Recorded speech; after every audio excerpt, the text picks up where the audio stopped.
बिस्मिल्लाहिर्रहमानिर्रहीम। Welcome back. आज हम डिस्कस करने जा रहे हैं how to install and configure EVE-NG on VMware workstation. मेरा नाम अमीर ज़ेब खान है। ईमेल एड्रेस और व्हाट्सएप नंबर आपके सामने मेंशन है। आपको किसी किस्म की कोई प्रॉब्लम या हेल्प की ज़रूरत है, आप कांटेक्ट कर सकते हैं। तो हमारा ये NSE लेक्चर 9 है, installation and configuration of EVE-NG on VM workstation. आपके पास डाउनलोड करना है आपने ईवीई को। ईवीई की ऑफिशियल वेबसाइट पे हम जाके ये ईवीई की ऑफिशियल वेबसाइट है। यहाँ पे आप डाउनलोड्स में जाएंगे, यहाँ पे आपके पास दो ऑप्शन है। एक आपको प्रोफेशनल एडिशन मिल रहा है, एक आपको फ्री ईवीई कम्युनिटी एडिशन मिल रहा है। इस पे हमने डिटेल से बात की पिछले लेक्चर में कि ईवीई जो प्रोफेशनल एडिशन है ये तकरीबन 160 पाउंड्स में आपको मिलेगा। और इसके फीचर्स अगर आप डिटेल से देखना चाहते हैं तो आप फीचर्स में यहाँ जाके इसकी जो कंपैरिजन आप देख सकते हैं कि दोनों फीचर्स में क्या डिफरेंस, मेन डिफरेंस क्या है, इस पे हम बात कर चुके हैं। तो हमने डाउनलोड सेक्शन में जाना है और यहाँ पे हमें ईवीई कम्युनिटी एडिशन को डाउनलोड करना है। ईवीई जो हमारे पास कम्युनिटी एडिशन है, इसी पेज पे अगर आप नीचे आ जाएं, यहाँ पर आपको इसकी ISO फाइल मिल जाएगी। आप ISO फाइल यहाँ से डाउनलोड कर लीजिए। मैंने ऑलरेडी अपने सिस्टम में डाउनलोड की हुई है। इसके साथ आपने VMware वर्कस्टेशन पे जाना है।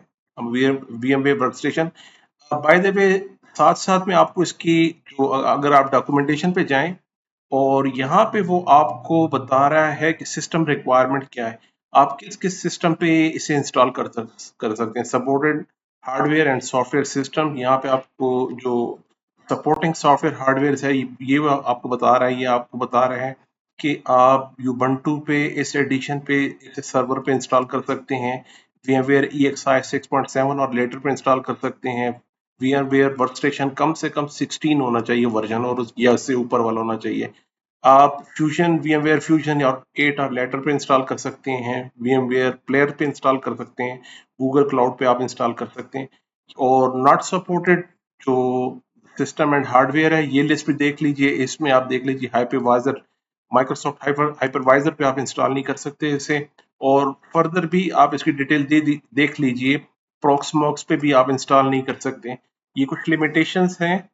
जब भी आप ईवीई अपने सिस्टम पे इंस्टॉल कीजिएगा तो मेक श्योर कीजिए कि आपके पास VMware वर्कस्टेशन ये बेस्ट ऑप्शन है।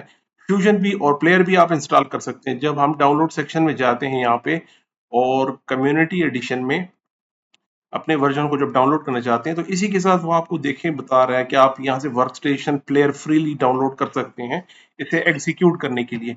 एक्चुअली ये नेस्टेड एनवायरनमेंट है हमारा सिस्टम। इन एक्चुअली ये इस तरह है कि हमारे पास, मैं यहाँ पे आपको समझाना चाहूंगा। लेट्स सपोज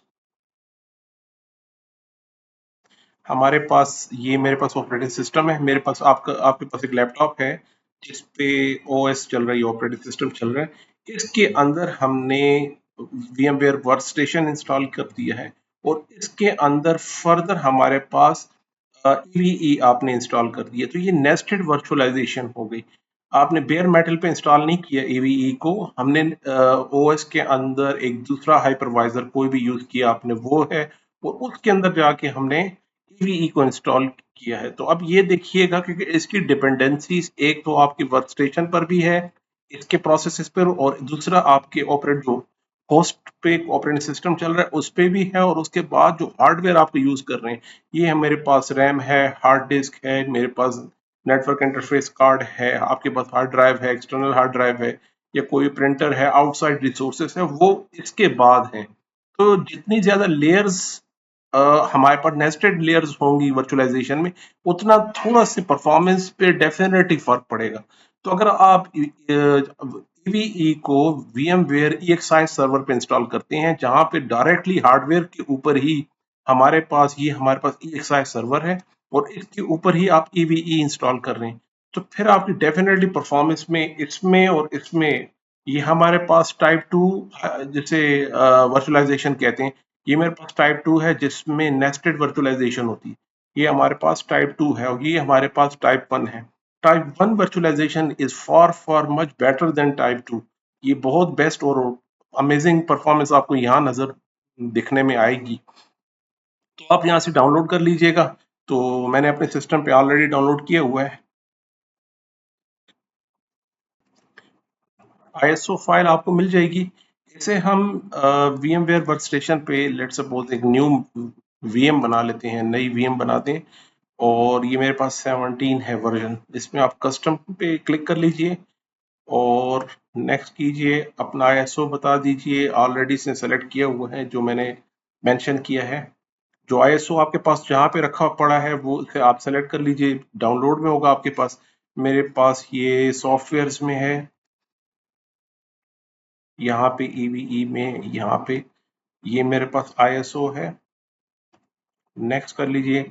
अब बेहतर ये है कि आप अपनी लोकेशन इसको स्पेसिफिकली बता दीजिए कि मैं ये जो लैब बना रहा हूँ अपने लैपटॉप में, इसकी लोकेशन क्या है, किस स्टोरेज पे, किस जगह पे आप रख रहे हैं। क्यों लेटर ऑन इसकी जो परफॉर्मेंस होगी, लेटर ऑन जो इसका साइज होगा वो बढ़ जाएगा और आपको अपने सिस्टम की हार्ड ड्राइव ड्राइव पे इसकी स्टोरेज को मैनेज करना होता है। तो हम चाहते हैं कि इसे हम प्रॉपरली मैनेज करें सिस्टम को। लेट्स सपोज हम इसके लिए एक न्यू फोल्डर बना लीजिए। आप अपने सिस्टम पर इस तरह फोल्डर बनाइएगा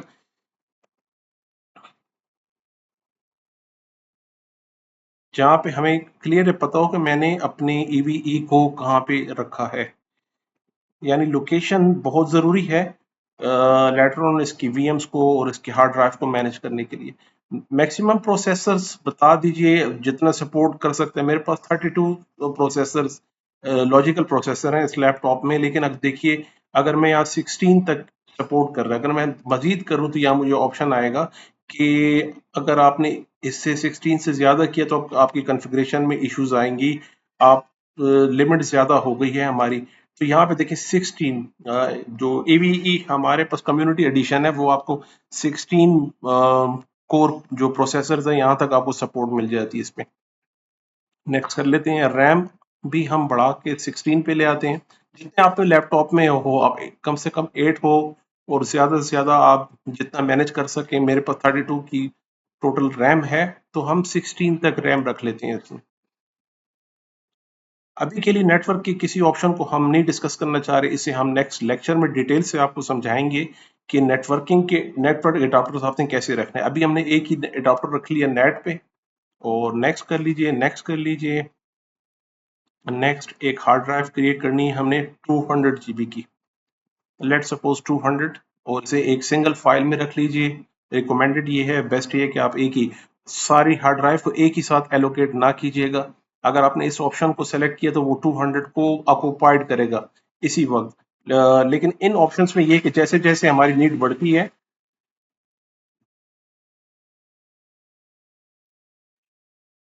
नेक्स्ट कर लीजिए। और ये हार्ड ड्राइव आप कहाँ रखने जा रहे हैं उसे मेंशन कर लीजिए। ये हार्ड ड्राइव मैं रखना चाह रहा हूँ जो हमने फाइल बनाई थी EVNG की, आपने जो फ़ोल्डर रखा था, इस हार्ड ड्राइव को भी वहीं रखिएगा। एक्चुअली 200 हार्ड ड्राइव जो आप बनाना जा रहे हैं, वो ये ड्राइव है, वो ग्रेजुअली इंक्रीज़ करती जाएगी, तो लेटर ऑन इसे मैनेज करने में हमें आसानी होगी। इसके बाद कस्टमाइज़ कर लीजिए हार्ड ड्राइव को। ऐड कीजिए, एक एडाप्टर है, हमने कम से कम 3 एडाप्टर इसमें ऐड करने हैं। तो मैं एक और एडाप्टर ऐड कर रहा हूँ और एक और एडाप्टर ऐड कर रहा हूँ। तो हमने 3 एडाप्टर ऐड कर दिए। पहले को हम नेट पे रखना चाह रहे हैं, दूसरे को हम रखना चाह रहे हैं ब्रिज के साथ, रेप्लिकेट कर दीजिए, और तीसरे को हम रखना चाह रहे हैं होस्ट ओनली। ये मैंने क्यों किया, तो जैसे मैंने बताया नेटवर्क के सेक्शन में हम इसे डिटेल में डिस्कस करेंगे। 3 एडाप्टर आपके पास होने चाहिए। और इसके साथ एक और ज़रूरी चीज़ जो थी वो है जनाब, मुझसे भूल ना जाए, प्रोसेसर में यहाँ पे ये ऑप्शन देखिए। अब हम चलते हैं वापस अब इसकी डॉक्यूमेंटेशन पे। फीचर्स में डॉक्यूमेंटेशन पे चाहिए, और डॉक्यूमेंटेशन में हम इंस्टॉलेशन सेक्शन में अगर आप जाते हैं यहाँ पे, वीएम में आप जब इंस्टॉल करेंगे तो उसके लिए ज़रूरी चीज़ क्या है वो हम देखना चाह रहे हैं यहाँ पर। तो इसमें आप देखिए कॉन्फ़िगर ड्यूरिंग फर्स्ट बूट, यहाँ पे एक ज़रूरी चीज़ जो बताई जा रही थी, मैंने अभी आपको बताना चाह रहा हूँ, जो प्रोसेसर में बहुत इम्पोर्टेंट है। यहाँ पे एक चीज़ मैंने देखी है कि आपने क्या करना है। असल में मैं आपको आपको ऐसे ही बता सकता हूँ, लेकिन यहाँ डॉक्यूमेंटेशन में अगर मैं आपको दिखा सकूँ तो फेयर मेटल पे कॉन्फ़िगरेशन यहाँ तो नहीं था, इसमें आपने अच्छा, एक्चुअली इसी में वो हमें एक जगह पे बता रहा है। कहाँ पे था? ठीक है। असल में वो बता रहा है कि ज़रूरी चीज़ ये है कि आपको वर्चुअलाइज़ इंटेल वीटी एक्स या ये जो ऑप्शन है ये आपको मस्ट इसमें इनेबल करना है। नेस्टेड वर्चुअलाइजेशन के लिए इस ऑप्शन को आपको मस्ट सेलेक्ट करना होगा। इसके लिए ये है कि आपके सिस्टम में वीटी इनेबल ज़रूर होना चाहिए। जो लैपटॉप आप यूज़ कर रहे हैं, आप लैपटॉप में रन में जाके यहाँ पर आपने रन में जाके यहाँ पे सीएमडी में जाइए। सीएमडी में हमने टाइप करना है सिस्टम इन्फो। सिस्टम इन्फो को टाइप कर लीजिए और इसमें आपके हार्डवेयर की कंप्लीट डिटेल जो बायोस से बेयर मेटल की हार्डवेयर की डिटेल है वो आपके सामने आ जाएगी। यहाँ पे आपने देखना है कि आया हमारे पास जो VMware का जो वर्चुअलाइजेशन इन फर्मवेयर वो इनेबल होना चाहिए, वो यस होना चाहिए।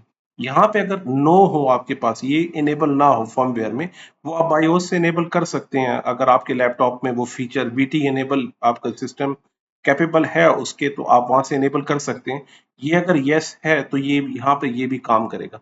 और जो मैं आपको रिक्वायरमेंट बता रहा था कि एक्चुअली ये कहाँ लिखा हुआ है, वो ये देखें यहाँ पे रेड लाइन में यहाँ पे मेंशन है। वो अभी मुझे यहाँ से मिल गया। देखिए mandatory mandatory requirement is Intel में ये ऑप्शन और nested AMD must be enable on your hardware system. जो वीटी इनेबल में जो मैं बात कर रहा हूँ कि आपके हार्डवेयर पे वीटी इनेबल होना चाहिए, वो मस्ट है। ये मैंडेटरी है। नेस्टेड वर्चुअलाइजेशन के लिए ये ऑप्शन मस्ट है। और ये आपने कहाँ से करना है? इसी वीएम में जब हम क्रिएट करते हैं तो प्रोसेसर में जाके इस ऑप्शन को इनेबल कर लीजिए। आप इसे भी इनेबल कर सकते हैं, दोनों को इनेबल कर, लेकिन ये जो पहला ऑप्शन है ये बहुत जरूरी है, इसे आपने इनेबल करना है। उसके बाद क्लोज कर लीजिए।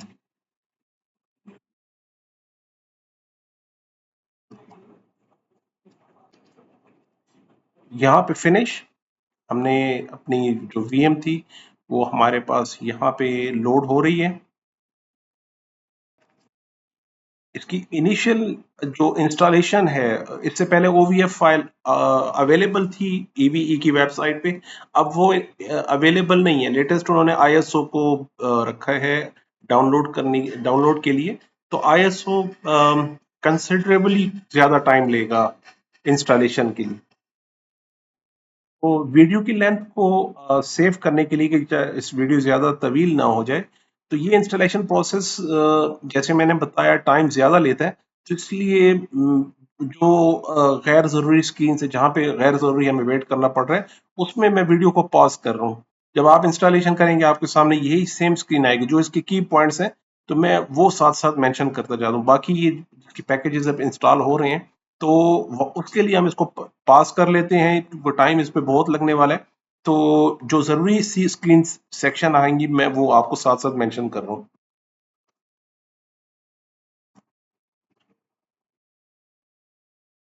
यहाँ हमसे लैंग्वेज पूछ रहे हैं। सबसे पहला क्वेश्चन कि लैंग्वेज क्या आप प्रेफर करते हैं, तो हमने इंग्लिश को सिलेक्ट कर लिया। यहाँ नीचे ऑप्शन आ रहा है कि कीबोर्ड आपका डन कर दीजिए, इंग्लिश यूएस के साथ में डन कर लीजिए। अब ये कह रहा है कि इसके बाद आपका प्रोसेस जो चलेगा, तो आपने जो स्पेस जो मेंशन की है हार्ड ड्राइव की, वो कंप्लीटली फॉर्मेट होने वाली है। तो एक प्रिकॉशन है कि आपने कंटिन्यू करना है। तो जी हमने कंटिन्यू करना है। अब कंटिन्यू कर लेते हैं।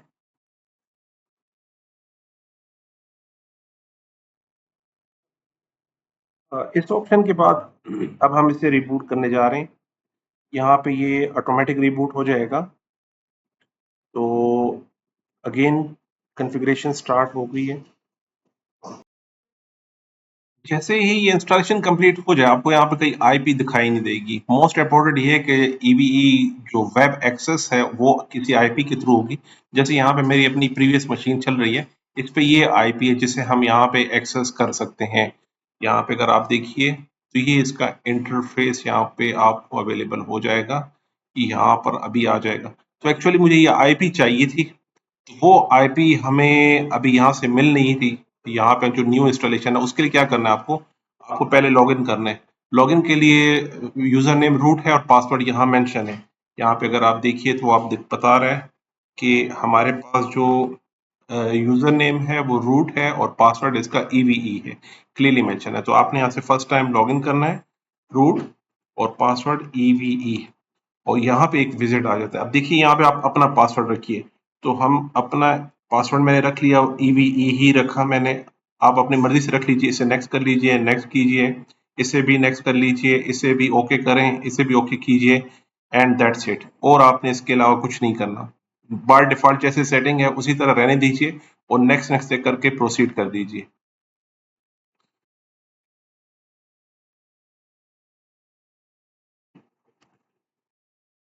तो यहाँ पे जनाब हमारी इंस्टॉलेशन कंप्लीट हो गई ईवीई की, जो आपके पास आईपी आएगी नेट के थ्रू। यहाँ मेरे पास आ रही है 192.168.27.143।